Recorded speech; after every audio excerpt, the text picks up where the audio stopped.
ایک چڑا درخت پر گھونسلہ بنا کر مزے سے رہتا تھا۔ ایک دن وہ دانا پانی کے چکر میں اچھی فصل والے کھیت میں پہنچ گیا۔ وہاں کھانے پینے کی موج سے بڑا ہی خوش ہوا۔ اس خوشی میں رات کو وہ گھر آنا بھی بھول گیا اور اس دن مزے میں وہیں گزرنے لگے۔ ادھر شام کو ایک خرگوش اس درخت کے پاس آیا جہاں چڑے کا گھونسلہ تھا۔ درخت ذرا بھی اونچا نہیں تھا، اس لیے خرگوش نے اس گھونسلے میں جا کر دیکھا تو پتا چلا کہ یہ گھونسلہ خالی پڑا ہے۔ گھونسلہ اچھا خاصا بڑا تھا، اتنا کہ وہ اس میں خرگوش آرام سے رہ سکتا تھا۔ اسے یہ بنا بنایا گھونسلہ پسند آ گیا اور اس نے یہیں رہنے کا فیصلہ کیا۔ کچھ دنوں کے بعد چڑا کھا کھا کر موٹا تازہ بن کر اپنے گھونسلے کی یاد آنے پر واپس لوٹا۔ اس نے دیکھا کہ گھونسلے میں خرگوش آرام سے بیٹھا ہوا ہے۔ اسے بڑا غصہ آیا۔ اس نے خرگوش سے کہا، چور کہیں کا، میں نہیں تھا تو میرے گھر میں گھس گئے ہو، چلو نکلو میرے گھر سے، ذرا بھی شرم نہیں آئی میرے گھر میں رہتے ہوئے۔ خرگوش امن سے جواب دینے لگا، کہاں کا تمہارا گھر، کون سا تمہارا گھر، یہ تو میرا گھر ہے، پاگل ہو گئے تم؟ ارے کنواں، تالاب یا درخت ایک بار چھوڑ کر کوئی جاتا ہے تو اپنا حق بھی گوا دیتا ہے۔ یہاں تو جب تک ہم ہیں وہی اپنا گھر ہے، بعد میں تو اس میں کوئی بھی رہ سکتا ہے، اب یہ گھر میرا ہے، بیکار میں مجھے تنگ مت کرو۔ یہ بات سن کر چڑا کہنے لگا، ایسے بحث کرنے سے کچھ حاصل نہیں ہونے والا، کسی ثالث کے پاس چلتے ہیں، وہ جس کے حق میں فیصلہ سنائے گا اسے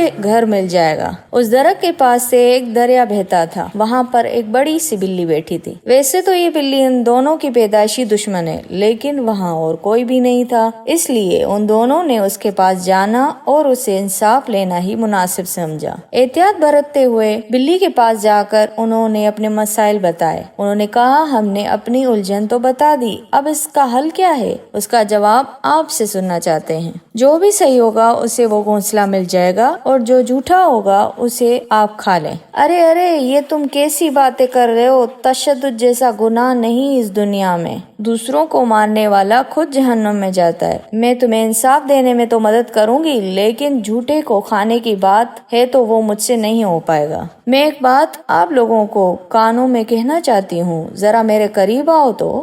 خرگوش اور چڑا خوش ہو گئے کہ اب فیصلہ ہو کر رہے گا۔ وہ اس کے بالکل قریب گئے۔ پھر کیا، قریب آئے خرگوش کو پنجے میں پکڑ کر منہ سے چڑے کو نوچ لیا، دونوں کا کام تمام کر دیا۔ اپنے دشمن کو پہچانتے ہوئے بھی اس پر یقین کرنے سے خرگوش اور چڑے کو اپنی جانیں گنوانی پڑی۔ سچ ہے، دشمن سے سنبھل کر اور ہو سکے تو 4 ہاتھ دور ہی رہنے میں بھلائی ہوتی ہے۔